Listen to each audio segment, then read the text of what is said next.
بچه خمیر من ترکیب 2 واحد کارن و 1 واحد رپین هست. به این صورت از بالا فشار میدیم قیف رو تا یه خمیر گرد و توپل بیاد بیرون و حالا با یه قاشق چایخوری به این صورت میکشیم و بهش حالت میدیم. بعضی از این خمیرها رو اگر کمتر بزنید یه برگ کوچیکتر به ما میده، اگر خمیر بیشتری بزنید یه برگ بزرگتری رو به ما میده. این حالت گرد بودن برگا زمانی که ورق طلا میخوره خیلی خوشگلتر میشه نسبت به زمانی که برگها حالت اشکی و کشیده داشته باشن و اینا کاملا سلیقه‌ای، حالا هر جور که شما یا مشتریتون دوست داشتن واسهشون اجرا کنید. و هر بار که قاشق رو روی خمیر میکشید حتما تمیزش کنید و بعد روی خمیر بعدی بکشید. به این صورت یعنی همیشه با من تا اینجا قاشق کار دارم، همیشه با یه قاشق تمیز قراره که این برگ رو اجرا کنیم. حالا واسه زدن شکوفه همون شکوفه 3 برگی به همین صورت 3 تا خمیر رو جوری کنار هم دیگه میزنید و به سمت هم میکشید که مثل یه مثلث تشکیل بشه. و حتما هر بار که خمیر میزنید قاشقتون رو بکشید روی یه پارچه تا کاملا تمیز بشه به این صورت. و بعد این قسمت وسطش هم قیفتون رو بذارید، یه کوچولو فشار بدید، یه ذره حالت ضربه زدن به این صورت و این خمیر خیلی کم بیاد بیرون. دستتون و انگشتتون رو بذارید توی آب خیسش کنید و یه ذره کوچولو سرش رو صاف کنید که از اون حالت تیزی در بیاد. اگه من خمیر کمتری بزنم یه برگ کوچیکتری به من میده. و اینا رو به صورت نامنظم انجام بدید تا یه کار در واقع قشنگی داشته باشید، طبق الگوی خاصی نرید. و اینکه حالا هم میتونید از قبل جای این شکوفه ها رو مشخص کنید مثل مدل‌های دیگه‌ای که بهتون آموزش دادم و همین که نه مثل من همینجا کاملا ذهنی هر جا که دوست دارید و شکوفه یا برگ بذارید.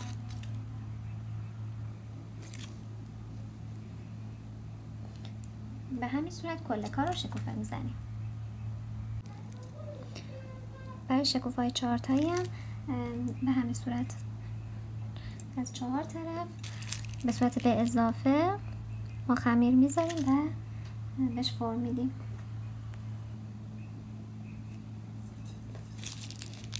مدل شکوفه زدن ها رو حتما قبل از اینکه بیاید روی کار اصلیتون روی کاغذ امتحان کنید تا همه اشتباه و خطاهاتون رو همونجا بذارید و یه کار ترتمیز اینجا انجام بدید.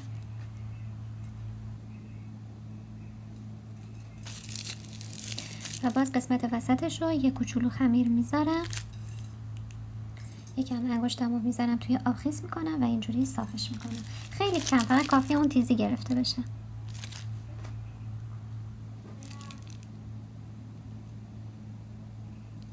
بعضی از شکوفه ها رو هم میتونید 5 برگی انجام بدید بچه. حالا اونم انجام میدم ببینید.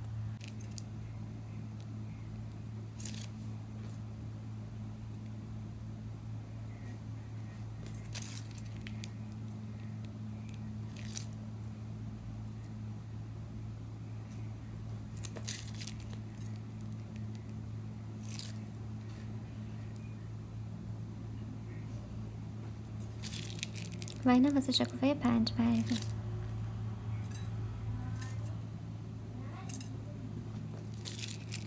از زمان که دارید قاشق میکشید حواستون باشه که قاشقتون دیگه به اون برگایی که زدید برخورد نکنه و به همش نریزه. و باز هم قسمت مرکزش رو یه کوچولو اینجوری خمیر میزنیم و یه ذره با نوک انگشت تیزیشو میگیریم. به همین صورت کل کارمون رو شکوفه میزنیم. به این صورت کل در واقع ریسه و شکوفه هامون رو انجام دادیم، برجسته سازیشو. حالا اگر دوست داشتید که این قسمت های بالا شلوغ تر باشه میتونید بین این ریسه ها تقریبا تا نصف، مثلا تا اینجا که بیاد یه چند تا برگم به صورت نامنظم و پخش در واقع بزنید که کارتون رو قسمت بالاش خورده شلوغ تر و پرتر دیده بشه.